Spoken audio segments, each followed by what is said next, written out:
buenas noches, gracias que nos acompaña. 21 horas en la hora del centro y estamos en Heraldo Televisión. Bueno, ya sabe que la agenda a veces se atiborra, como dirían en otro tiempo, ¿no? Se llena de asuntos. Y además algo que ha pasado es que mucho están las miradas hacia el próximo 9 de marzo, de cómo se van a dar las cosas. Ya le contaremos qué pensamos hacer aquí. Traemos disyuntivas, no crea. ¿Qué vamos a hacer de la emisión de la noche? Le hemos estado dando vueltas. Ahora sí que se reciben sugerencias porque entendemos que tenemos que entrar de lleno a un proceso que se define por el 9 de marzo como un día sin mujeres. Este canal y muchos otros la vamos a sufrir, y no creo que lo digo como un lugar común. La emisión de nosotros en la noche la vamos a sufrir. Vamos a ver qué hacemos. Yo he dicho que salgamos como podamos, pero bueno, se reciben sugerencias. Por lo pronto le cuento qué ha pasado en las últimas horas. Primero, el gobierno federal bloqueó las cuentas de integrantes de ¿quién cree? De estos de la luz del mundo. Bueno, hablo de sus dirigentes, de sus cabezas, no hablo de la gente que participa con fervor ahí, ¿no? Presuntamente ellos están vinculados con delitos de pornografía infantil y abuso sexual. ¿Qué fue lo que pasó el día de hoy? Que se suma a lo que está pasando en Los Ángeles, el hombre que ve en pantalla que está detenido allá en Los Ángeles. La organización religiosa La Luz del Mundo sigue dando de qué hablar, pero no por sus milagros, sino por sus escándalos. Santiago Nieto dio a conocer que bloquearon las cuentas de 6 personas que engañaban a sus víctimas por medio de la fe para que donaran todas sus pertenencias a esta iglesia, además de tener relaciones con mujeres más jóvenes. El segundo caso tiene que ver con el bloqueo de 6 personas relacionadas con un grupo religioso en donde había donativos que se desarrollaban a la iglesia y una práctica de pornografía infantil y de explotación de naturaleza sexual. Los montos que se encuentran en este momento bloqueados son 359 millones de pesos y $1,5 millones de dólares de manera directa, así como una cantidad menor, 82,000 pesos relacionados con terceros vinculados con este grupo. Como se recordará, el 3 de junio de 2019, Javier Becerra, fiscal de California, anunció el arresto de Nazón Joaquín García y otros seguidores por los delitos de tráfico humano, pornografía infantil, violación forzada y otros delitos graves, en total 26. Se cometieron entre 2015 y 2018 mientras dirigían La Luz del Mundo, una organización religiosa internacional con sede en México, con más de 1 millón de seguidores en todo el mundo. A pesar de esto, sus integrantes continuaban con sus actividades normales y se pronunciaban por la inocencia de su líder. A 8 meses de su encierro en Estados Unidos, el proceso del líder religioso continúa y se espera que el juez determine si hay evidencia suficiente para que se realice un juicio, y aquí en México, la Fiscalía General de la República inició una investigación por presuntos delitos de trata de personas con fines de explotación sexual. Cabe mencionar que este líder de la llamada Iglesia Luz del Mundo estuvo por última vez en la Ciudad de México en el Palacio de Bellas Artes el 15 de mayo de 2019 en el concierto denominado El Guardián del Espejo, como una celebración del cumpleaños 50 de Nazón Joaquín García. Situación que también se convirtió en un escándalo, hasta político, ya que se discutió que fue un evento religioso en un lugar inadecuado y donde participaron algunos diputados y senadores. Con todo y la lluvia, la gente de La Luz del Mundo aquí acompañándonos en el Palacio de Bellas Artes.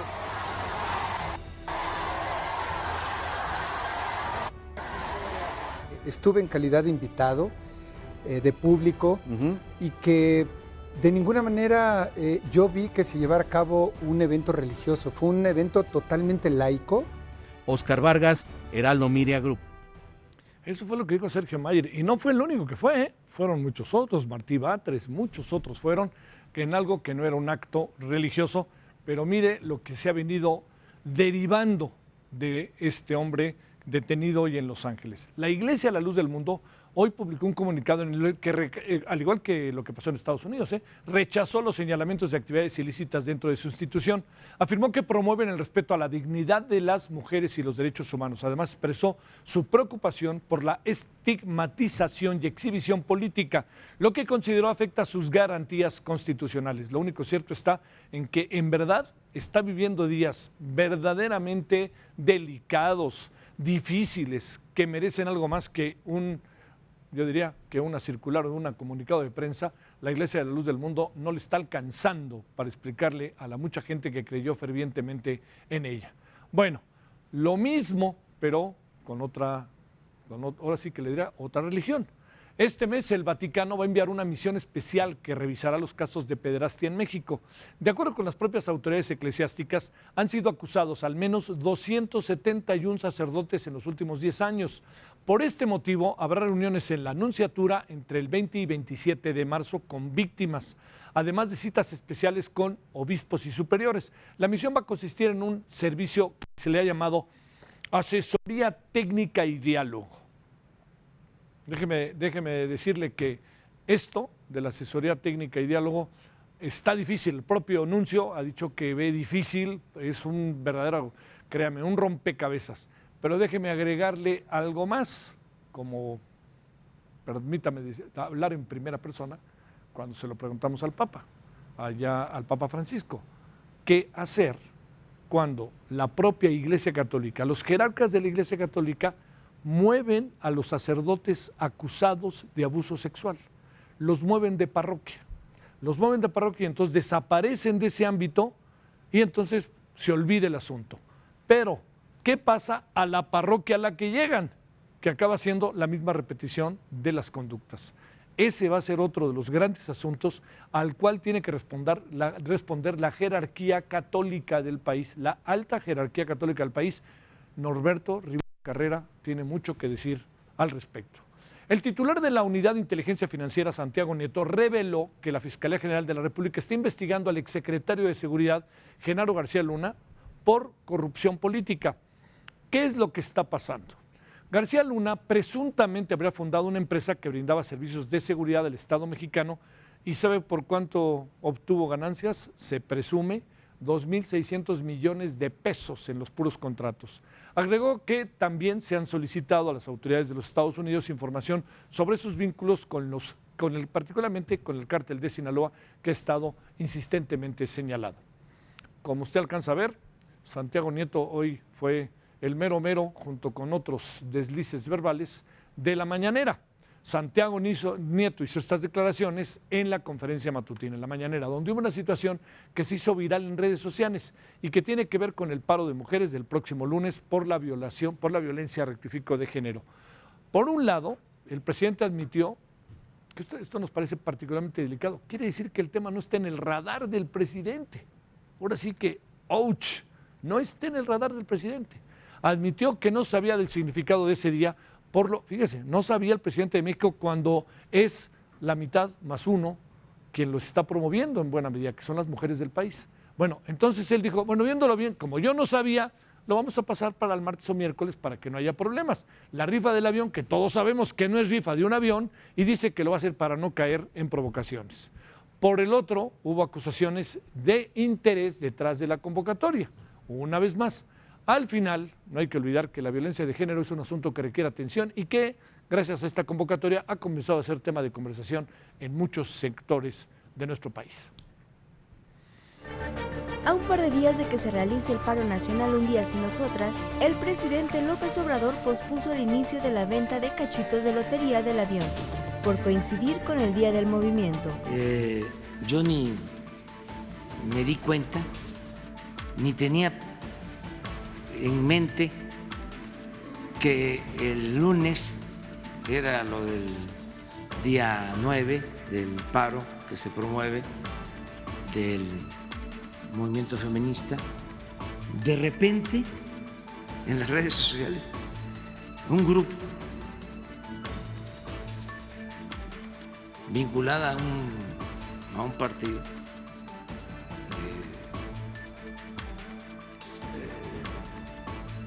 se ofenden, además hasta groseras, no sé. Entonces, no va a ser el lunes, el martes o el miércoles. O sea. En la conferencia matutina, uno de los asistentes, el periodista Marco Antonio Olvera, reportero del Diario Digital, cuestionó la convocatoria del paro nacional. Si la Unidad de Inteligencia Financiera puede o pudiera iniciar una investigación a personajes como Felipe Calderón, Margarita Gómez del Campo, Fernando Beleuzarán, Margarita Zavala, Denise Dresser, Víctor Trujillo, la propia Frida Guerrero y otros quienes están muy interesados en impulsar el Día Sin Mujeres el próximo 9 de marzo. Así respondió la periodista Frida Guerrera a los señalamientos. Yo no me considero prensa derechista, tampoco soy panista ni priista.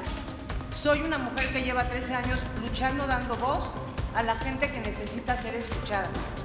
Desde el 2016 he estado documentando y contando historias de mujeres y niñas asesinadas, haciendo investigación en torno al tema del feminicidio. Yo no represento a nadie más que a familias, víctimas que necesitan justicia. La periodista reiteró su petición al presidente de dedicar un día para hablar sobre la violencia de género en las conferencias matutinas. Además, lamentó los ataques tanto en redes sociales como en las calles del que ha sido víctima. Al final confrontó al periodista que realizó las acusaciones en su contra. ¿Te atreves a mí que no me conoces en efecto, a sugerir que me investigue? Investígame tú y a las pruebas me remito. Y si no, renuncias a tu cargo, te disculpas con tu medio. No, no, ni siquiera te imaginabas que estaba aquí. No, claro que y la sí. próxima vez, apréndete mi nombre, Frida Guerrera, no Guerrera. ¿Cómo ve? Mire, yo sé que no es muy grato lo que voy a decir, pero en buena medida están provocando también las mañaneras, porque se crea un ambiente de tensión y de confrontación que no lleva a ningún lado. Y entonces los mismos personajes que están presentes, no queda claro si de repente algunos juegan para un lado, juegan para otro lado, y se expresan circunstancias como las del día de hoy, que no son gratas, no son nada gratas, porque al final lo importante es el lunes y las mujeres. Y hoy nos quedamos en un zafarrancho menor, un zafarrancho que no pudo haber sido evitado, pero en buena medida también porque quien dicta las conferencias mañaneras es el tono que les está impregnando y está desarrollando. Bueno, veremos qué pasa el lunes y veremos qué pasa en las mañaneras, porque ya ahora también hay máscara contra cabellera. Lo cierto está en que, fíjese, hoy el cardenal y obispo emérito de Guadalajara, Jalisco, Juan Sandoval Íñiguez, mandó un comunicado que se hizo muy pronto viral. Expresó su rechazo al paro del próximo 9 de marzo. Fue un video difundido por la organización Que Viva México. Lamentó que la Conferencia del Episcopado Mexicano y otras organizaciones estén apoyando el movimiento, pues aseguró es impulsado por grupos en favor del aborto. Este es parte del mensaje que muy temprano tuvimos acceso a él y me parece que muestra la cara de un prelado que no es nada diferente a lo que ha manifestado a lo largo de su vida religiosa. Mis estimados amigos, hay que decir no al día 9 de marzo, a esa propuesta de manos caídas de todas las mujeres en protesta por el maltrato que reciben las mujeres. Hay que decir no. ¿Cuáles son las razones? Son varias razones. Primera, que no solamente las mujeres son maltratadas. Según las estadísticas, el 88% de los asesinatos son de varones, quedan solamente 12% para mujeres. Otra razón, las organizadoras, y es la razón principal de esta jornada del día 9 y de los días que preceden de desorden, son las del pañuelo verde, y esas de la pañoleta verde son partidarias, promotoras del aborto, organizadas y pagadas desde fuera. Ya desde allí la jornada está viciada en su raíz, porque la finalidad que se proponen no es defender los derechos de la mujer, su derecho y su dignidad. Bueno, esta es la voz de Juan Sandoval. Le digo, es una posición que él ha guardado desde siempre como cardenal de Guadalajara. Ese es el tono que él ha seguido. Bueno, lo que le cuento de otros asuntos, esta noche vamos a hablar si el INE está en riesgo. Esa es la pregunta que nos hacemos. Pero antes de ello le cuento que esta tarde fue aprobado en lo general el dictamen para la regulación de la marihuana con fines lúdicos, farmacéuticos, médicos y de investigación. Pasó en las Comisiones Unidas de Justicia, Salud y Estudios Legislativos del Senado, con 26 votos a favor, 7 en contra y 8 abstenciones. Se realizarán algunas reservas en lo particular. Aún falta su discusión en el Pleno. La reforma permitirá, entre otras cosas, el aumento de portación de hasta 28 gramos por persona. Además, autorizaría, estamos en el debate, pues, poseer hasta 4 plantas de cannabis en los hogares, quien así lo quiera. Bueno.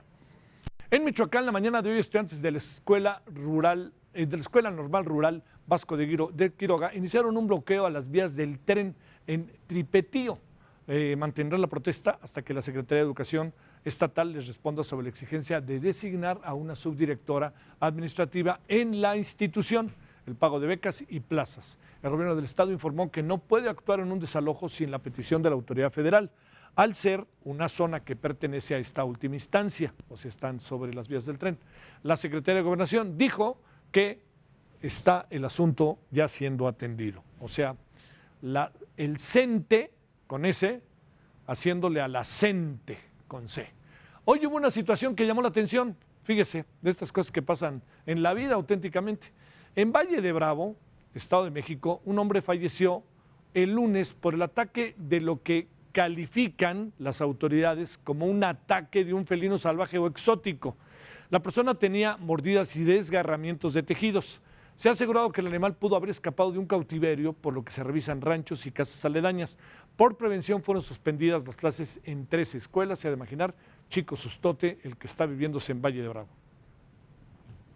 Bueno, vamos a cerrar con las elecciones en los Estados Unidos. Ayer le adelantamos la ventaja de Joe Biden en el supermartes de las primarias demócratas en Estados Unidos. Faltan unos meses para que el proceso concluya.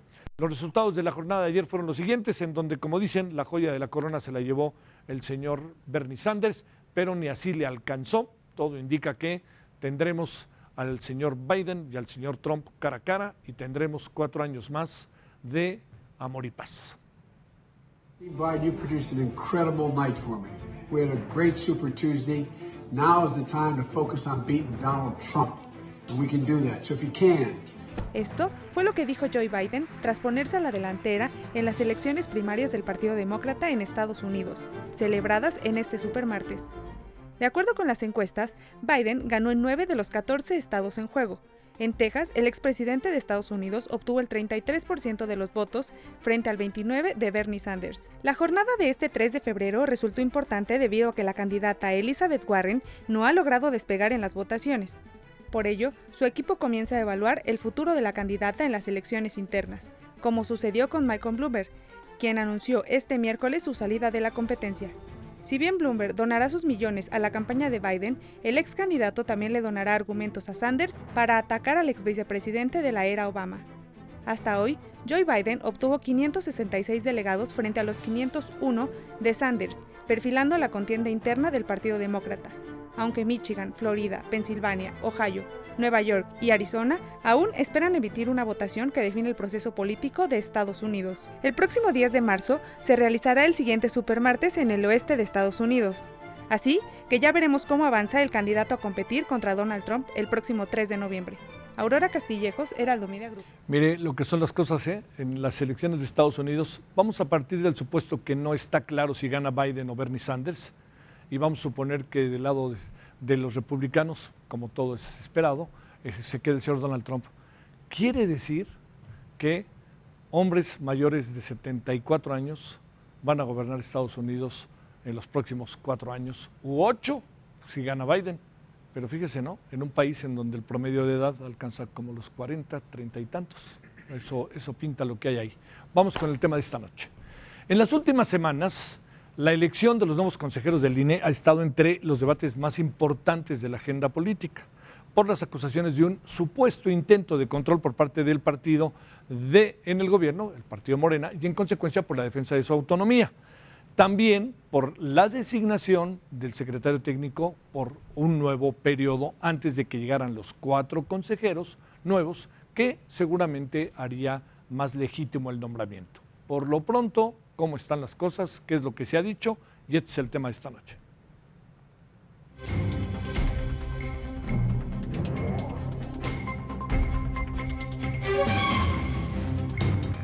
Es falso que Morena busque controlar al Instituto Nacional Electoral. Debieran ser 4 mujeres de alto perfil.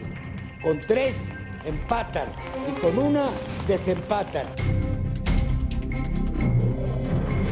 Aprendamos de nuestros errores y apostemos por una designación hecha por el más amplio consenso. En lo electoral ya no es un problema, pero si se procesan mal estos nombramientos, volveríamos a esos. Podría volver a serlo. Que el doctor John Ackerman es inelegible. De todos es sabido que tiene una proclividad partidista. De todos es sabido que ha denostado al órgano electoral. Yo estoy seguro que John Ackerman no va a actuar como un simpatizante de Morena, sino como un académico respetado, responsable y además es un hombre comprometido con la democracia de este país. Aquí escribió todo el mundo cuando iniciamos el proceso democrático. Pero la sombra del fraude no se ha desaparecido. Yo creo que esto es hoy una gran oportunidad para recuperar la legitimidad, la pluralidad, el profesionalismo de estos grandes organismos electorales. Bueno, parte de lo que hay, porque también hay que discutir qué pasa en los institutos electorales locales. Bueno, le agradecemos a Mario Velázquez Miranda, él es consejero presidente del Instituto Electoral de la Ciudad de México. Mario, es un gusto, muchas gracias. Muchas gracias, Javier, por invitarnos. Gracias por venir. Jorge Aljovín, que es especialista en temas electorales y hizo ahí una campaña padrísima de una cosa que se acabó aprobando. Muchas gracias, Jorge. Muchas gracias, Javier. Y Nicolás Loza, que es profesor e investigador de Flaxo, allá en el sur de la ciudad. Flaxo, México, ¿cómo estás? Muchas gracias. Gracias, buenas noches. A ver, deberíamos de poner, insisto, INE está en riesgo, ¿no? Para que seamos más justos, pero les diría, el INE, Mario, ¿lo ves en riesgo? Incluso el Instituto Electoral de la Ciudad de México, que pudiera ser atrapado también por estas tendencias que le pasan a nivel nacional. ¿Qué alcanzas a apreciar, Mario? Bueno, en principio decir que hoy estamos no ante una autoridad nacional que tiene solamente actividades en los procesos electorales, sino estamos en un sistema nacional de elecciones que involucra tanto a la autoridad nacional como a las 32 autoridades electorales de las entidades federativas. Me parece que hablar de riesgo, pues siempre se corre el riesgo en las democracias. Me parece que una democracia se avanza en milímetros y esos milímetros se pueden perder de un día a otro. Y me parece que ahí es donde las y los mexicanos debemos estar muy pendientes de que en principio se cumpla con las disposiciones constitucionales y normativas para llevar a cabo todas y cada una de las actividades. Hablar de riesgos inminentes, pues me parece que siempre los hemos vivido. Venimos desde los primeros momentos de una historia de desconfianza en las autoridades electorales. Hoy día tenemos órganos constitucionalmente autónomos en razón de que las autoridades encargadas de las elecciones en el pasado, que eran el Ejecutivo y el Legislativo mismo, pues llegaron a excesos y perdieron la total confianza ciudadana. Y en razón de ello es que surgen estos órganos constitucionalmente autónomos que han venido construyendo de alguna manera una confianza en los procesos electorales y que ha costado muchos años, sin duda,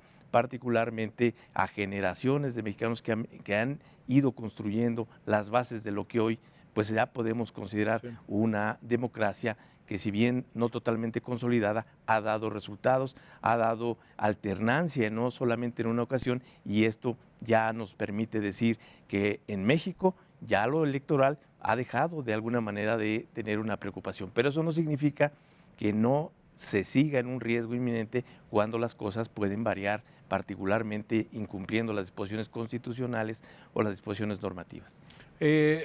¿Encuentras un escenario similar en el Instituto de la Ciudad de México que en el nacional? Me parece que son distintas las circunstancias. Hoy día el tema de la elección de quienes integran el órgano superior de dirección de los institutos locales está pues más hacia lo técnico, más hacia un proceso de selección que ya dejó de ser político. Recordemos que la reforma de 2014 quitó la atribución de los congresos locales para la designación del órgano superior de dirección. Consejeras y consejeros hoy día son seleccionados a partir de un proceso muy riguroso que va hacia lo técnico y que desde luego está en manos de los integrantes, de las y los integrantes del Consejo General del INE. Esto ha quitado mucho de ese sentir político que fue la razón precisamente en 2014 de modificar el proceso de selección de quienes integran los órganos electorales locales. Creo que hay una situación distinta. En el INE hoy día, sabemos, estamos en un proceso eminentemente político para la designación de las y los consejeros en esta integración. De igual manera, se ha señalado que pueden incorporarse criterios técnicos al momento de generar exámenes para efecto de que quienes lleguen al Consejo General del INE, pues de igual manera no estén ajenos a la tarea de la organización de procesos electorales. Sale. A ver, Jorge, te planteo ahí que casi, ¿no? Nicolás, sería como la misma tonada, pero déjame agregar algo. Nos está costando mucho trabajo elegir a estos 4 consejeros. Tendremos que cambiar, y más después de las batallas que tú diste, tendremos que cambiar el mecanismo, el método, estas cuotas partidistas. ¿Ante qué estamos? Que eso es lo que nos hace pensar que el INE pudiera estar eventualmente en riesgo. Es terrible, ¿no? Del apoderamiento del PRIAN al apoderamiento de Morena. Efectivamente, la democracia siempre ha estado en peligro, ya lo han comentado en esta mesa. ¿Cuál ha sido el germen del sistema electoral? Lo que denominaba Jorge Carpizo como la feria de las desconfianzas. Sí. Pero también me gustaría discrepar un poco y poner un poco de sal y pimienta a esta mesa. Me parece que es muy aventurado decir que lo electoral ha dejado de ser problema. Me parece que también lo que tenemos hoy es un problema de una crisis de legitimidad, una crisis de los partidos políticos, una crisis institucional en todos los sentidos. ¿Por qué? Porque nos encontramos ante una democracia cara, una democracia que cuesta 32.000 millones de pesos, unos partidos políticos que se frenan ante los reclamos ciudadanos que exigen menos financiamiento y cómo lo hacemos o cómo reorganizamos la propia estructura del Instituto Nacional Electoral. Por eso me parece que es necesario debatir estos temas no solamente a partir de una reforma administrativa o una reforma de procedimientos, porque simplemente hablamos de democracias procedimentales, pero también habrá que ver quiénes están operando el sistema político, quiénes están llevando a cabo estas reformas, y habrá que decirlo así, hay que tener vocación de permanencia y no confundir la neutralidad con la imparcialidad, y creo que aquí es importante. Imparcialidad de las personas que operan desde el Instituto Nacional Electoral, desde los órganos locales. Me parece que eso es importante, porque la ciudadanía que está reclamando nuevamente esa legitimidad perdida que la tenemos desde 1990, que tanto nos ha costado en el Instituto Nacional Electoral, y yo te hablo en mi caso particular. Mi caso particular es un caso de abanderamiento de las causas de los mexicanos por naturalización, que hasta hace unos días no teníamos la posibilidad de participar en estos procesos de selección. El día de hoy debo decir que no es un esfuerzo individual, es un esfuerzo colectivo, es un esfuerzo que traspasa a la figura de Jorge Aljobín, sino que esto lo que busca es la permanencia y buscar abrir este campo no solamente en este tipo de causas, sino también en el caso de las mujeres, no solamente igualdad numérica, sino acceso real a los cargos públicos. Y hay muchas cosas que tenemos que debatir en este país que hace unos años nos parecían algo inédito o que no iba a ocurrir. Candidaturas independientes, hoy hablamos también de la paridad de género, y también me gustaría, en este ánimo constructivo que tenemos en esta mesa, decir algo. El día 9 de marzo, el Congreso, la Cámara de Diputados, tendrá que aprobar los criterios de evaluación. Me parece que, siendo acordes a lo que va a ocurrir en el 9M, ¿no?, en este 9 de marzo, me parece que el Comité Técnico Evaluador debería de suspender sus actividades y poder emitir estos criterios hasta el día 10, porque eso es mostrar una sensibilidad, y eso es lo que requiere la gente y los ciudadanos de parte de sus autoridades electorales. Y esa es mi convicción de participar en este concurso. Bueno, ahorita te voy a hacer una pregunta después de la pausa para continuar con la sal y pimienta, que tiene que ver por qué son problema, por qué sigue siendo problema el problema electoral, ¿sí? Y la otra, hasta regañadientas, el propio presidente dijo el 9 ya no, vamos a pasar los cachitos para el martes, ¿no? Bueno, vamos a la pausa y regresamos.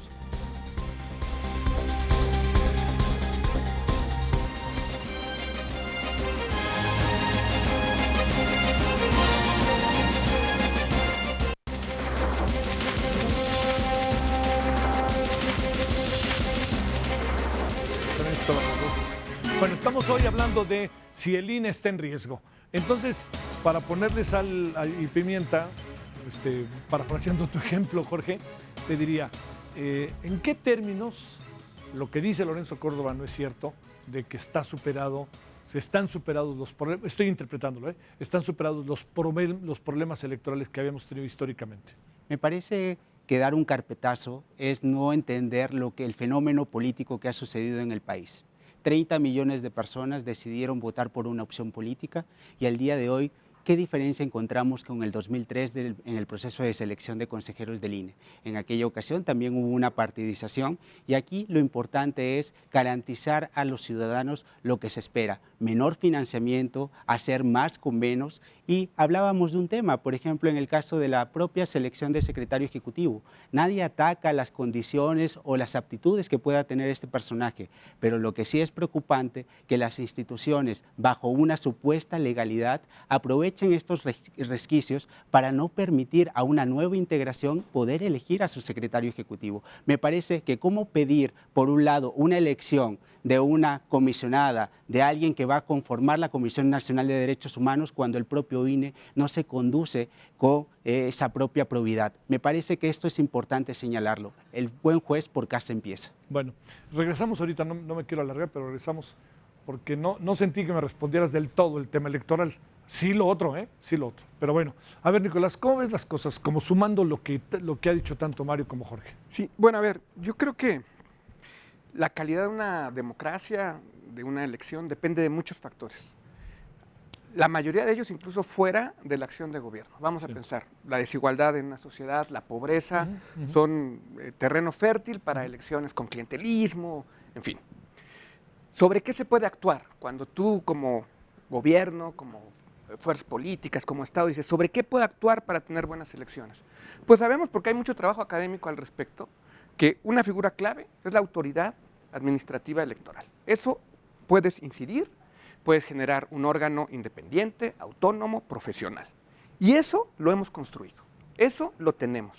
Por supuesto perfectible, por supuesto con defectos.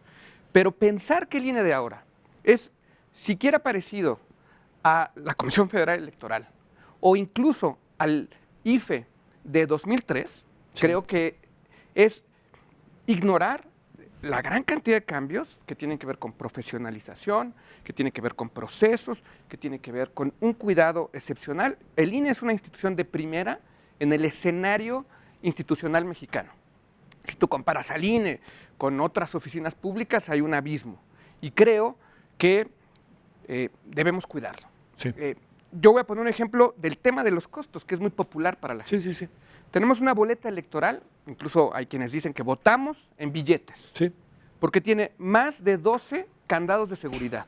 Sí. Es muy costoso hacerlo. Sí.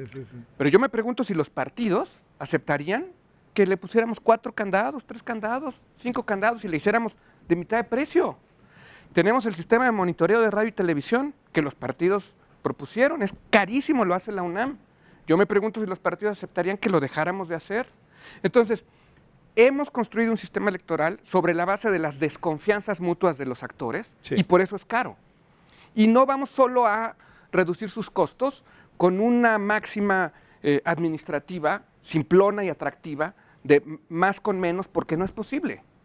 No podemos hacer mejores elecciones con menos presupuesto. Tendríamos que desmontar el mecanismo de la desconfianza y eso es muy difícil. Ahora, yo lo que sí creo es que por ahora, viendo al margen incluso de un juicio hacia la intención del presidente de la República, de Morena, sobre el INE y los órganos autónomos, podríamos juzgar si está en riesgo o no el INE, viendo solamente la calidad de este proceso. Y creo que ya a estas alturas, que es temprano, tenemos aspectos positivos y aspectos negativos en el proceso tal y como va. A ver, te pregunto, Nicolás, para entrar, no necesariamente meterme en el terreno de los aspectos negativos, pero, a ver, la gran controversia es, venimos de alguna otra manera de los partidos. Me parece muy bien, además, que insistas en que los partidos son como una especie de fiel de la balanza de lo que pasa ahí, quitemos cosas, a ver qué dicen los partidos, etcétera. Pero te lo pregunto por lo siguiente, ¿qué ¿qué mecanismo sería el indicado? Jorge lo ha insinuado incluso con algunas denuncias que él ha presentado. ¿Qué mecanismo sería el indicado para enfrentar el cambio de 4 consejeros? 4 consejeros que además uno quisiera pensar que va a cambiar un poco las reglas de la partidización de los consejeros para pasar a un proceso, hemos platicado con Mario, pues no hay vírgenes, ni químicamente puros, ni puras, etcétera. No, bueno, yo creo que sí tenemos recursos para lograr una buena designación ahora. El acuerdo político de Jucopo es mejor que el de la convocatoria anterior. Y te voy a decir cuál es la razón de que lo considere mejor. Se estableció que los integrantes del Comité Técnico de Evaluación tuvieran las mismas características de apartidismo que se le exige a los consejeros que se designen. Es decir, que no fueran dirigentes partidistas ni ahora ni de 4 años para acá, y que no hubieran sido tampoco candidatos a puestos de elección popular de 5 años para acá. Si tú integras un comité técnico de calidad, cumpliendo estos preceptos del acuerdo político que tienen carácter de regla, de ley, vas a tener una primera fase del proceso. Decía Mario hace un momento, el proceso en realidad no es solamente político. Esta primera fase del Comité Técnico de Evaluación es totalmente técnica, y los principios que se han establecido en el acuerdo es de máxima publicidad y de establecimiento de procedimientos replicables de evaluación. Ya los aspirantes entregaron un ensayo, su motivación. Es muy probable que apliquen un examen estandarizado parecido al que hacen los aspirantes a consejeros en los organismos públicos locales. ¿En los soples? Que haya una entrevista, que por ejemplo en el proceso anterior se hizo, pero no se supo cómo se calificó. Exactamente. Y yo voy a decir aquí, creo que la clave de ese proceso, al margen del asunto Ackerman, que si hay tiempo lo hablaremos, pero que ya ahora casi es anecdótico, yo creo que la clave del proceso es que se genere una nota numérica que se conozca públicamente de cada fase de la evaluación, un promedio final que nos permita saber que los primeros 20, que los que van a formar las quintetas en el proceso de selección de los consejeros, son efectivamente los mejor evaluados, y que cualquiera, siguiendo ese mismo procedimiento, obtendría esas mismas notas. Primero, que la nota sea pública y estemos seguros de que son los 20 mejor calificados. Si los 20 mejor calificados, 19 son proclives al Partido Verde, pues buena fortuna para el Partido Verde. Pero lo importante es que sean los mejor calificados. Y 2, creo que es muy importante que la integración de las quintetas, que eso también era muy discrecional, ha sido muy discrecional hasta ahora, no sea discrecional. O sea, tú tienes los 20 mejores promedios, 10 de mujeres, 10 de varones. Tienes que hacer 2 quintetas de mujeres, 2 quintetas de varones. Tú puedes, vamos a pensar que tienes 4 consejeros, o más dicho, 4 aspirantes muy bien evaluados de Morena, para ponerle nombre y apellido. Todos, yo creo, tienen inclinaciones, preferencias, algunos más intensas, otros menos intensas. Eso a mí no me parece problemático. Incluso podríamos ver cómo de consejeros electorales federales en la historia de México han tenido hay sus buenos inclinaciones. ejemplos. Yo pondría el principal ahorita, es ver a Cantú en las mañaneras, trabajando en el equipo de López Obrador, habiendo sido consejero electoral federal. O a Molinar, habiendo sido político activo del PAN, habiendo sido consejero. Entonces, Woldenberg con su lucha de izquierda de toda la vida, ¿no? Tenemos 4 solo de Morena, y entonces discrecionalmente se pone 1 en cada quinteta. Con eso, tú luego puedes echar a andar la mayoría legislativa y garantizar 4 consejeros a Morena. Creo que esa integración de las quintetas debe ser por azar. Debe establecerse una regla antes de saber cuáles son las quintetas. Me suena bien, ¿eh? Una regla que nos impida precisamente manipular el proceso de integración de las quintetas para asegurar que un partido se vea beneficiado. A ver, Mario, más allá de lo que ves de esto, porque podría ser replicable luego al rato en los soples, ¿tendría que cambiar la dinámica de los institutos electorales de los estados, de la Ciudad de México, como se cambió hace algún tiempo, en donde todo se vino a concentrar en el Instituto Nacional Electoral? Algo tendría que pasar. Fíjate que te lo pregunto de 2 maneras, como presidente que eres del instituto local, pero también te lo pregunto como especialista, ¿no? O sea, después de tu experiencia, ¿qué pasó? Bueno, en principio decirte que nuestro sistema electoral viene de un sistema federalista, un sistema donde cada una de las entidades federativas tiene características propias, no solamente en cuanto a los procesos electorales mismos, sino en actividades adicionales que los propios órganos electorales tienen y que sin duda han ido cobrando relevancia. Yo te podría hablar de la Ciudad de México, un instituto electoral que la mayor parte de sus actividades no es lo electoral, sino los instrumentos de participación ciudadana. Y esto hace una diferencia muy importante de lo que pudiera ser una tarea nacionalmente administrada. Es decir, yo estoy pensando en Oaxaca, donde los usos y costumbres es uno de los mecanismos para definir las autoridades por usos y costumbres en muchísimos de los municipios de este estado de la República. Si concentramos en una sola autoridad nacional todas esas atribuciones, me parece que no alcanzaría la estructura que hoy día tiene el órgano nacional y tendríamos que generar una réplica de lo que hoy son los organismos locales. Y esto, pues evidentemente, el argumento de un ahorro en cuanto a las estructuras mismas, pues se vendría abajo. Y hay otras cosas adicionales que no necesariamente van hacia lo económico. Hay muchas cuestiones que desde lo político se pueden advertir. Los órganos electorales locales tienen claro el panorama político de lo que ocurre en las entidades federativas y son de alguna manera o juegan un papel de mediación o de estar de alguna manera desactivando algunos conflictos políticos.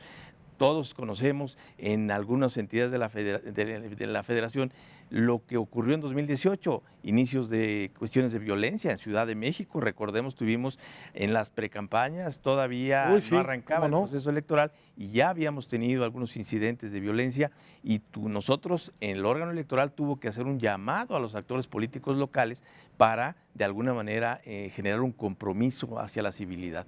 Y esto, visto desde un escritorio de un órgano nacional, me parece que pudiera no tener la eficacia que se requiere para tener, si bien no decir el control del propio proceso electoral, sí de paliar algunas de estas cuestiones que se enfrentan cotidianamente en cada una de las entidades federativas. Todas y cada una de las entidades federativas tienen características muy propias. Y hoy lo vemos, los calendarios electorales son tan distintos que en algunos casos los tiempos de campaña son de 60 días para algunos estados, 90 en otros. Esto ha traído incluso un problema hacia la organización de los procesos electorales y al INE le ha tocado de alguna manera determinar un calendario que más o menos vaya ajustando los plazos para que las autoridades electorales locales y la organización de los procesos vaya siendo coincidente. Entonces, me parece que la idea de concentrar en un órgano nacional todos los procesos electorales tendría como elemento mínimo o básico el eliminar las legislaciones electorales locales y tener una sola legislación nacional que desde luego homologara todos los procesos y eso me parece que rompería de alguna manera con este principio federalista que tenemos desde nuestra Constitución. Oye, recuerdo que en las elecciones del Estado de México, las que participó, la reciente, las que ganó Alfredo del Mazo, se presentaron presuntas irregularidades, no porque no las haya habido, sino porque al final eran terreno para comprobarse. Y un dirigente, creo que si mal no recuerdo, Dolores Padierna, dijo que entre el INE. Le preguntaron a Lorenzo Córdoba que entre el INE y el INE dijo, yo no puedo entrar si no me lo pide el Instituto Electoral Local. ¿Esto cómo lo podríamos destrabar? ¿O qué piensas de esto? ¿O es un asunto local, estatal, y es estatal y colorín colorado o qué? Bueno, hay elementos para, en su caso, la asunción es una facultad que tiene el INE para que en el caso de que los actores políticos, si hay irregularidades del propio órgano electoral local, que evidentemente pone en riesgo la organización del proceso, puede entrar en el ejercicio de la atribución de la asunción y jalaría de alguna manera la organización del proceso electoral. No necesariamente hay que pedirlo. No necesariamente hay que pedirlo. Es una de las condiciones que el propio Consejo Local lo pida, pero no necesariamente es la única forma en cómo se tendría que hacer la asunción. Y creo que el sistema electoral nacional ha pasado, en sin Puebla, duda, recientemente en Puebla. Bueno, hasta se repitió la elección. Ha habido, y esto ha sido en algunos casos por determinación de la propia autoridad jurisdiccional, pero en el caso de Puebla sí hubo una solicitud del órgano electoral local que solicitó al INE organizara la elección extraordinaria para gobernador. Entonces, el sistema está previsto para todas estas cuestiones que en determinado momento pudieran poner en riesgo una elección. A ver, Jorge, estamos, entiendo, metidos en el proceso organizativo, en si el INE está en riesgo, en las experiencias de los estados y de la Ciudad de México. A ver, ¿cómo ves las cosas? Mira, me preocupa algo. Sí. Efectivamente, sí debemos de cuidar la democracia, debemos cuidar el INE, pero eso no debe ser una excusa para apostar un gatopardismo, cambiar todo para que todo siga igual. Me parece que efectivamente han habido conquistas que no se deben de olvidar, que tenemos a un Instituto Nacional Electoral, pero también nos debemos plantear si es necesaria una reforma administrativa. Me parece que efectivamente hay instrumentos que son propios de los estados, pero también habría que preguntarnos, ¿cuánto cuesta la democracia? ¿Podemos hacer esto? Por ejemplo, en el caso del financiamiento. Tenemos en el caso del financiamiento una fiscalización centralizada, pero al día de hoy tenemos un montón de financiamiento público, la gente lo tiene que ver en sus casas, que al final del día podría ser recortado y poder apostar por una entrada del financiamiento privado mediante una bancarización, por ejemplo. Esos son mecanismos que se pueden introducir, o en su caso, como ya lo han comentado en esta mesa, el voto electrónico, que sea de manera paulatina, comenzar a platicar esos temas, o en otros casos también hablar de la estructura organizativa. Nadie está diciendo que se va a limpiar de un plumazo a los organismos públicos locales electorales, pero creo que es importante preguntarnos, ¿este sistema sigue funcionando, sí o no? Porque al final del día queremos una reforma a modo. Lo que ha señalado el propio Instituto Nacional Electoral en los distintos foros dice, la reforma electoral debe pasar simplemente por el voto electrónico y por recortar el financiamiento público en las entidades federativas, porque eso nos da un ahorro de 4.500 millones. Pero no es la reforma que quiere el INE, sino también debemos escuchar a los distintos actores políticos. Aquí hablan, por ejemplo, del tema del registro. Escuchaba algunos comentarios, decían, bueno, las autoridades, los soples, se verían sobrepasados, y en el caso de la autoridad electoral porque simplemente lleva a cabo el registro de más de 3.000 candidatos, etcétera. Y los soples en conjunto llevan 20.000, se vería sobrepasada la autoridad electoral. Pero ¿por qué no hablamos de un mecanismo de coordinación? ¿Por qué hemos tenido estos fracasos en la última época? Tenemos elecciones en Colima anuladas, elecciones anuladas en el Distrito 1 de Aguascalientes, elecciones anuladas en Puebla. Entonces tenemos que comenzar a hablar estos temas. ¿Recae la responsabilidad en los soples y en el Instituto Electoral, o recae en esta barbarie que de repente viven los partidos y esto? ¿En dónde caen? Mira, es una responsabilidad compartida, porque cuando nosotros solamente vemos un cuadro de negros y blancos, al final del día tenemos que construir los grises. Y aquí es una responsabilidad compartida. Nadie es un ángel aquí, ni los partidos políticos, ni la autoridad. Esta es la falta de un ejercicio de autocrítica. Y esto es lo que me preocupa. Bajo la bandera de la independencia se dice que no se cambie nada del INE.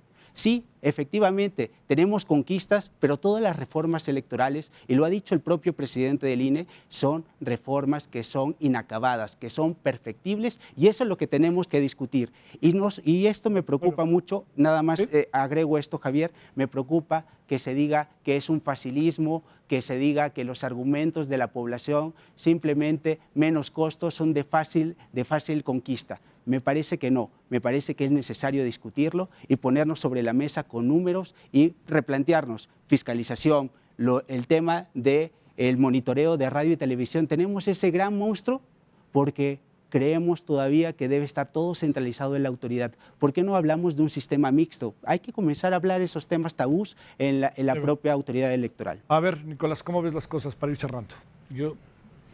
Bueno, a ver. No te pregunto porque hay como muchas ideas que me parece que a lo mejor las puedes... particular que me interesa. A ver. No creo que podamos poner en el mismo nivel de ejecución de malas prácticas a los partidos políticos, a los candidatos, incluso a las autoridades gubernamentales, que a las autoridades administrativas electorales. Es decir, voy a poner dos ejemplos que son muy importantes a mi juicio. La acción de Fox en la elección de Calderón y López Obrador, era casi imposible que la contuviera el IFE. La acción de la PGR en contra del candidato del PAN en esta elección del 18, era casi imposible que la contuviera el INE. Los gobiernos meten las manos a pesar de la autoridad electoral. Y los partidos también lo hacen. Y en ese sentido, mientras más recursos legales, administrativos tenga la autoridad electoral, mejor. Pero sí creo que la autoridad electoral tiene errores, tiene omisiones, tiene a veces pocos recursos legales, hay mil cosas que discutir, en eso estoy de acuerdo y que pueden mejorarse, pero no siento que sea una activa, de menos no, si nosotros vemos la historia de lo que ha sido el órgano autónomo, es decir, del IFE a la fecha, un activo perpetrador, digamos, de malas prácticas y de acciones de defraudación electoral. Ahora, otra cuestión que sí me gustaría mucho decir es, tendemos a pensar que nuestro sistema electoral es muy malo, porque es cierto que siempre hay discusión en las últimas elecciones presidenciales de 88 a la fecha, siempre ha habido algún problema. Pero yo quiero aquí hacer referencia a un trabajo de Mevane, que es un experto en fraude a nivel internacional, que cubrió un periodo de 15 años de elecciones en el mundo y encontró que prácticamente en el 70% de las elecciones hay reclamos de defraudación, de irregularidades. O sea, México no es una excepción. Sí. Los partidos son activos violadores de la ley, siempre están jugando en el límite, siempre están buscando sacar ventajas. Y ante eso necesitamos una autoridad electoral fuerte, autónoma, profesional, y de ahí la importancia de este proceso de selección de consejeros ahora. A ver, tenemos 3 minutos, 2 minutos. A ver, muy en breve. Tenemos que darle... ¿No consideras que como tal, para tratar de responder esa pregunta inicial, ¿no? Se los pregunto a los tres que me contesten muy en breve. ¿No consideras que el INE esté en riesgo, como muchos han planteado, ante esta abrumadora presencia de Morena, legítimamente constituida a través de un proceso electoral? ¿No? No olvidemos eso. Bueno, en principio lo he dicho, el riesgo es inminente y lo ha sido hoy y lo ha sido antes del día de hoy. Y me parece que por eso debemos de estar muy pendientes de los procesos. Nicolás ponía en la mesa una serie de criterios que nos garantizaría a los mexicanos que de alguna manera quienes lleguen al Consejo General sean los más calificados. Ya con independencia de la afiliación o de el origen o la partidización, pues ya veremos cómo se legitiman en su actuar quienes sean designados como consejeras, consejeros, pero sí un proceso a través de criterios muy claros que nos permitan a la ciudadanía observar que quienes llegaron no atienden a una decisión política, sino a una serie de elementos que los califican para ello, me parece que nos daría la tranquilidad y evitaría este gran riesgo que se podría tener. Se acaba el tiempo. Adelante, Jorge. Hay una sola cuestión. Cuando creemos que ser apolítico se confunde con neutralidad, Bobbio lo decía claramente. Ser apolítico no es ponerte por encima o por fuera del sistema electoral. Lo que tienes que hacer es abrazar los valores democráticos y eso es lo que se requiere por parte de los consejeros que van a integrar el nuevo orden. 30 segunditos, mi querido Nicolás. Creo que el riesgo está allí. La manera de atajarlo en términos prácticos y en este momento es que el Comité Técnico de Evaluación seleccione a los 20 mejores perfiles en términos profesionales, de trayectoria, capacidades técnicas, con independencia de sus inclinaciones partidistas, en un proceso con máxima publicidad, replicable y sin manipulación de las quintetas. Si logramos que las quintetas se integren con estos criterios, creo que lo que sigue es lo de menos. Bueno. Oye, nos quedamos con el tema pendiente, bueno, no te lo pregunto a ti mucho, ¿verdad? Pero con el tema Ackerman, ¿no? Ackerman es un buen ejemplo de violación de la regla. A ver. Para mí no hay violación de la regla, solamente te lo digo, Javier, lo que me preocupa en este país y lo que me une con esta causa es que se le ataque por su nacionalidad. Gracias, Mario. Claro que no Gracias, digo Jorge. que se viole la regla por su nacionalidad, Adiós.